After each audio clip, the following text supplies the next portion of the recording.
अजित पवारांवर काल अंत्यसंस्कार झाल्यानंतर आज राख सावडण्याचा विधी होईल। सकाळी 8च्या सुमारास विधी होणार असल्याची माहिती कळते।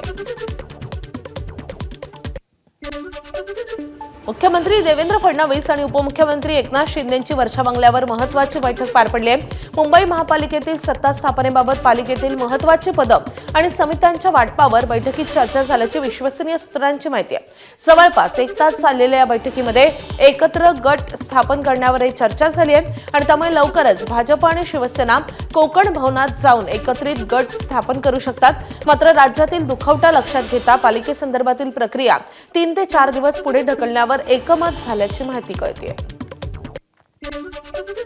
दरम्यान अजित पवारांच्या निधनामुळे जिल्हा परिषद आणि पंचायत समितीच्या निवडणुका पुढे ढकलण्यात आल्यात। आता 5 फेब्रुवारी ऐवजी निवडणुका 7 फेब्रुवारीला होणार आहेत, तर 9 फेब्रुवारीला मतमोजणी होणार आहे। अजित पवारांच्या निधनामुळे राज्यात 3 दिवसांचा दुखवटा जाहीर करण्यात आलाय आणि यामुळे 12 जिल्हा परिषद आणि 125 पंचायत समितींच्या सार्वत्रिक निवडणुकांच्या उर्वरित टप्प्यांमध्ये बदल करण्यात आलाय। उपमुख्यमंत्री अजित पवार यांच्या आकस्मिक निधनानंतर जिल्हा परिषद आणि पंचायत समिती निवडणूक प्रचारावर त्याचा मोठा परिणाम झालेला दिसून येतोय। या पार्श्वभूमीवर सर्वपक्षीय नेते आक्रमक प्रचार टाळण्याच्या भूमिकेत असल्याची चर्चा आहे। मोठ्या सभा, रोड शो यासारखा प्रचार न करण्याचा नेत्यांचा प्रयत्न असून प्रचार अधिक संयमित पद्धतीने होण्याची चिन्हे आहेत। दरम्यान जिल्ह्यातील स्थानिक नेतेच प्रचारात अधिक सक्रिय असतील असंही बोललं जात आहे। काँग्रेस नेते विजय वडेट्टीवार गटाच्या नगरसेवकांना समृद्धी महामार्गावर अडवून शिवीगाळ आणि जीवे मारण्याची धमकी दिल्याचा प्रकार समोर आलाय। धमकी देणाऱ्यांमध्ये विठ्ठल मंदिर प्रभागामधून पराभूत काँग्रेस उमेदवार सौरभ ठोंबरे यांच्यासह 10 ते 15 जणांचा समावेश असल्याचा आरोप आहे। सौरभ ठोंबरे हे धानोरकर समर्थक असल्याची माहिती आहे। या प्रकरणी पोलिसांनी एकाला ताब्यात घेतलं असून सौरभ ठोंबरेसह 6 जणांच्या विरोधात गुन्हा दाखल झालाय, तर एकाला अटक करण्यात आली आहे। वडेट्टीवार गटाचे नगरसेवक राजेश अडूर यांच्या तक्रारीनंतर ही कारवाई झाली आहे। दरम्यान या संपूर्ण प्रकारानंतर मुख्य आरोपी असलेल्या सौरभ ठोंबरेनं प्रतिक्रिया दिली आहे। विजय वडेट्टीवारांनी पळवलेल्या आमच्या 3 नगरसेवकांसोबत प्रतिभा धानोरकरांचं बोलणं करू देण्यासाठी गाडी थांबवल्याचं ठोंबरेंनी म्हटलंय।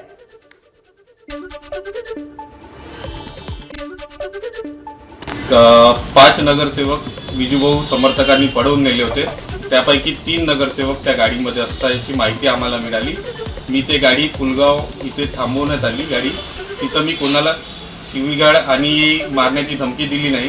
क्लिअर जे व्हिडिओ माध्यमात व्हायरल होत आहे त्याच्यामध्ये क्लिअर दिसून येत आहे की राजेश अडूर यांनी मला शिवीगाळ आणि मारण्याची धमकी दिली आणि मला ढकलण्याचा प्रयत्न केला। त्याच्यानंतर मी फक्त त्यांना एकच बोललो की जे 3 नगरसेवक आहेत त्यांचं मला ताईशी बोलणं करून द्यायचं आहे, बस। त्याच्या व्यतिरिक्त मी काही बोललो नाही। नागपूर चंद्रपूर महापालिकेमध्ये सत्ता स्थापनेसाठी भाजपकडून हालचालींना वेग आलाय। ठाकरे सेना, वंचित आणि अपक्ष अशा 10 नगरसेवकांच्या गटासोबत भाजपच्या वरिष्ठ नेत्यांची चर्चा झाल्यानंतर आज स्थानिक पातळीवर पुन्हा बैठक होणार आहे। या गटाच्या काही मागण्या भाजपला मान्य झाल्या असून काही मुद्द्यांवर अद्याप चर्चा सुरू आहे। आजच्या चर्चेत नेमकं काय निष्पन्न होतं याकडे सर्वांचं लक्ष लागलंय। सिंधुदुर्ग जिल्हा परिषद आणि पंचायत समितीच्या निवडणुकीमध्ये बंडखोरी केल्याप्रकरणी भाजपने मोठी कारवाई केली आहे। भाजपचे जिल्हाध्यक्ष प्रभाकर सावंत यांनी पक्षशिस्त मोडल्याबद्दल 23 पदाधिकारी आणि कार्यकर्त्यांना थेट 6 वर्षांसाठी पक्षातून निलंबित केलंय। यामध्ये राजेंद्र म्हापसेकर, मायकल डिसूजा, राजन चिके, शर्वाणी गावकर, रुपेश पावसकर आणि योगेश तावडे यांचा समावेश आहे। निवडणुकीत पक्षविरोधी भूमिका घेतल्यानं ही कारवाई करण्यात आल्याचं भाजपनं स्पष्ट केलंय।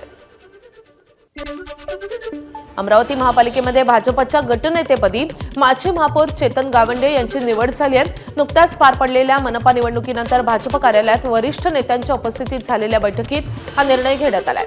भाजपचे 25 नगरसेवक निवडून आले असून गटनेतेपदासाठी चेतन गावंडे यांचं नाव संजय नरवणे यांनी सुचवलंय, तर राधा कुरील यांनी त्यास अनुमोदन दिलंय। यानंतर एकमतानं चेतन गावंडे यांची निवड झाली आहे। तसंच बैठकीला सुरुवातीला उपमुख्यमंत्री अजित पवार यांना भावपूर्ण श्रद्धांजली अर्पण करण्यात आली आहे।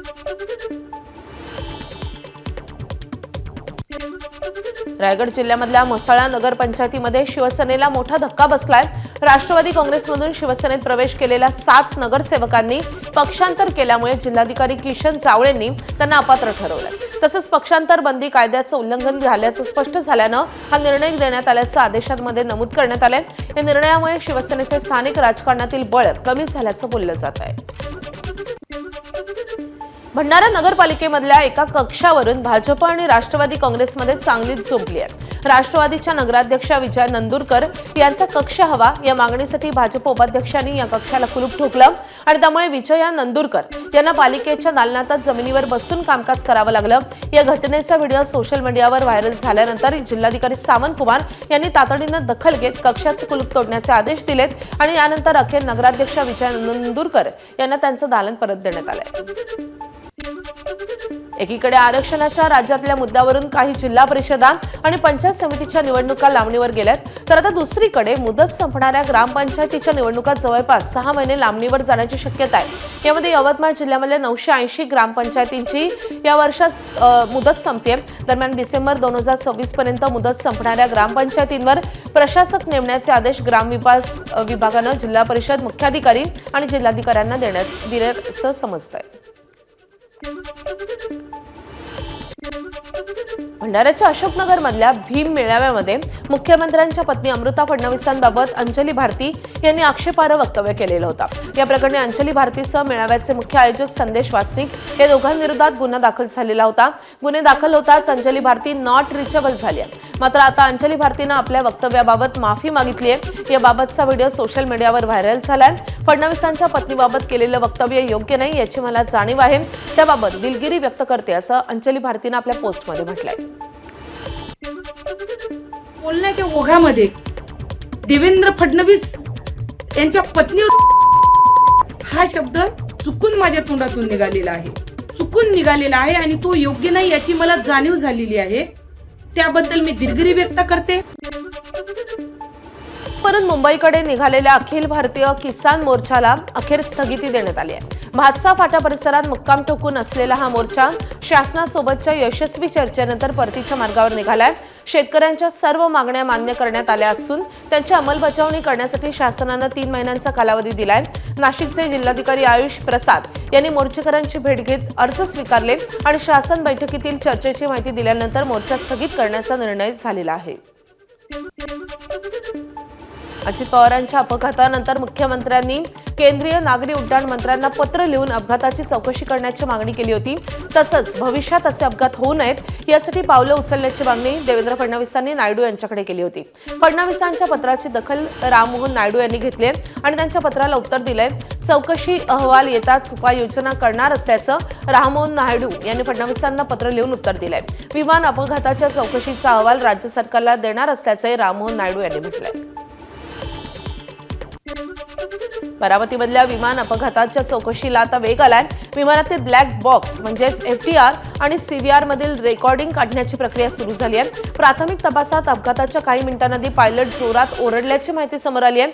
चुकीच्या ठिकाणी लँडिंग होत असल्याची जाणीव अपघाताच्या काही सेकंद आधीच पायलटला झाल्याचा अंदाज व्यक्त केला जातोय।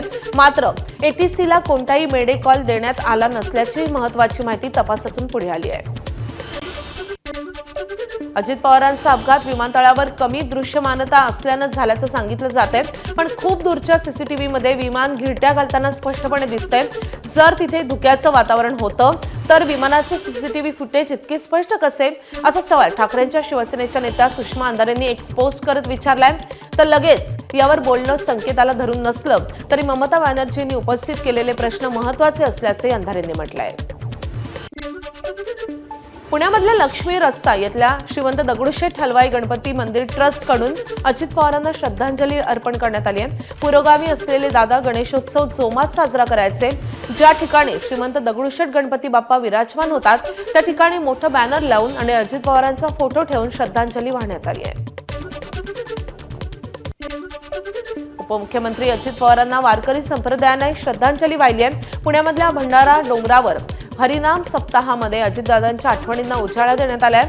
भंडारा डोंगरावर उभारण्यात येत असलेल्या संत तुकाराम महाराजांच्या मंदिरासाठी अजितदादांनी मोठं योगदान दिलं होतं. वारकरी संप्रदायासाठी अजितदादांचं मोठं कार्य आहे याची आठवण करून देत वारकरी संप्रदायानं अजितदादांना श्रद्धांजली वाहिली आहे. विमान अपघातात निधन झालेले उपमुख्यमंत्री अजित पवार यांना रांगोळीच्या माध्यमातून श्रद्धांजली वाहण्यात आली आहे. बेळगावातील प्रसिद्ध रांगोळी कलाकार अजित ओरवाडकर यांनी रांगोळीतून अजित पवारांची प्रतिकृती रेखाटत त्यांना श्रद्धांजली वाहिली आहे. सिंधुदुर्गमध्ये कणकवलीमध्ये सर्वपक्षीय नेत्यांनी एकत्रित येत अजित पवारांना श्रद्धांजली अर्पित केली आहे. यावेळी सर्वच नेत्यांनी अजितदादांच्या आठवणींना उजाळा दिलाय. यावेळी कणकवलीमधले नागरिकही मोठ्या संख्येने उपस्थित होते. नाशिकच्या दिंडोरीमध्ये अजित पवारांच्या समर्थकाचा हृदयविकाराच्या झटक्याने मृत्यू झालाय. ढकांबे गावच्या 63 वर्षीय सुदाम बोडकेंचं निधन झालंय. अजित पवारांच्या निधनाच्या बातमीनं बोडके अस्वस्थ होते. ते कामानिमित्त नाशिककडे जात असताना त्यांना त्रास जाणवू लागला. ते स्वतःच उपचारासाठी एका खासगी रुग्णालयात गेले, मात्र तिथेच ते कोसळल्याची माहिती कुटुंबियांनी दिली आहे. अजितदादांच्या विमानाची फ्लाईट अटेंडंट पिंकी माळीचाही विमान अपघातात मृत्यू झालाय. ठाण्याच्या कळव्यात सासरी काही काळ तिचं पार्थिव अंत्यदर्शनासाठी ठेवण्यात आलं होतं. यावेळी पिंकी यांचे कुटुंबीय नातेवाईकांना अश्रू अनावर झाले. यानंतर पिंकी माळी यांच्या माहेरी मुंबईमधल्या दादरमध्ये त्यांच्या पार्थिवावर अंत्यसंस्कार करण्यात आले. उच्च शिक्षण संस्थांमध्ये समानतेला प्रोत्साहन देण्याबाबत 23 जानेवारीला लागू केलेल्या विद्यापीठ अनुदान आयोगाच्या अर्थात UGCच्या नियमांना सुप्रीम कोर्टानं स्थगिती दिली आहे. अनेक याचिकाकर्त्यांनी हे नवे नियम मनमानी, त्यासोबतच भेदभाव करणारे आणि संविधान विरोधी असल्याचा दावा केला होता. 2012 मध्ये अस्तित्वात असलेले UGCचे नियम आता पुन्हा लागू करण्याचे आदेश कोर्टानं दिले असून या प्रकरणाची पुढची सुनावणी 19 मार्चला होणार आहे. तसंच केंद्र आणि UGCला उत्तर देण्यासाठी नोटीसही बजावण्यात आली आहे. आज माननीय सुप्रीम कोर्ट ने जो UGC रेगुलेशंस नए नियम पास किए गए हैं उस पर सुप्रीम कोर्ट ने रोक लगाई है, उसको एबियंस में रखा है और सुप्रीम कोर्ट ने अपनी पावर्स को एक्सरसाइज करते हुए अंडर आर्टिकल 142 जो UGC रेगुलेशंस 2012 हैं उनको इन ऑपरेशन किया, उनको प्रभावित किया। अगला कदम क्या रहेगा, क्योंकि इस पे सुप्रीम कोर्ट की तरफ से अब सुप्रीम कोर्ट ने इस मामले में केंद्र सरकार को और सारे पक्षकारों को नोटिस जारी किया है और इस मामले की अगली सुनवाई 19 मार्च को निर्धारित की गई। 19 मार्च को क्या कुछ होने की संभावना है? अब ये तो कोई व्यक्ति प्रेडिक्ट नहीं कर सकता है। केंद्र सरकार से जवाब मांगा है, केंद्र सरकार अपना जवाब देगी, फिर मामला आगे बढ़ेगा। सर्वोच्च न्यायालयानं 23 जानेवारीला लागू केलेल्या UGC मार्गदर्शक तत्वांना स्थगिती दिली असून 2012 मधील नियम पुन्हा लागू करण्याचे आदेश दिले. त्यावर महाराष्ट्राचे उच्च व तंत्र शिक्षण मंत्री चंद्रकांत पाटील यांनी आता प्रतिक्रिया दिली आहे. या निर्णयाविरोधात केंद्रीय शिक्षण मंत्रालयाला प्रतिज्ञापत्र दाखल करावे लागेल. त्यानंतर नियमावलीमध्ये काय बदल केले आहेत ही बाजू न्यायालयामध्ये मांडली पाहिजे. यातून नक्कीच तोडगा निघेल असं चंद्रकांत पाटील यांनी म्हटलंय. तो अभी सुप्रीम कोर्ट ने स्टे दिया है, तो उस पर केंद्रीय शिक्षा मंत्रालय ने एक एफिडेविट देना है. तो उस एफिडेविट में वो अपनी बाजू रखेंगे कि क्या नियम है, क्या होने वाला है. और UGC कोई रिजिड, केंद्र का शिक्षा विभाग कोई रिजिड है, बदलेंगे नहीं, ऐसा नहीं है. तो चर्चा से कुछ मार्ग निकलेगा. अभी तो स्टे मिला है, तो स्टूडेंट्स जो आंदोलन करने वाले हैं उनको राहत मिली. तो शायद 19 वगैरह तारीख मिली है, तो उस पर विचार होगा. काँग्रेस नेते विजय वडेट्टीवारांनी UGC इक्विटी रेग्युलेशनवर सुप्रीम कोर्टानं दिलेल्या स्थगितीचं स्वागत केलंय. मुलांच्या भवितव्याशी खेळ सुरू आहे असा आरोप करत वडेट्टीवारांनी केंद्र सरकारवर जोरदार टीका केली आहे. कोणताही निर्णय घेताना केंद्र सरकार विचार करत नाही असं म्हणत त्यांनी सुप्रीम कोर्टाचे आभार मानले. सध्या फक्त स्थगिती देण्यात आली असून हा निर्णय पूर्णपणे रद्द व्हावा अशी मागणी वडेट्टीवारांनी केली आहे. अब यहाँ मुझे लगता है कि रास्ते पर उतरकर बच्चे इस सरकार के खिलाफ में आगे बढ़ेंगे. ये माहौल खुद सरकार बना रही है, केंद्र सरकार बना रही है, सेंट्रल गवर्नमेंट बना रही है. यह ठीक नहीं है. आज मैं बहुत बहुत आभार व्यक्त करता हूं और धन्यवाद देता हूं कि कोर्ट को, सुप्रीम कोर्ट को, कि इसको स्टे किया. ABP माझा, उघडा डोळे बघा नीट.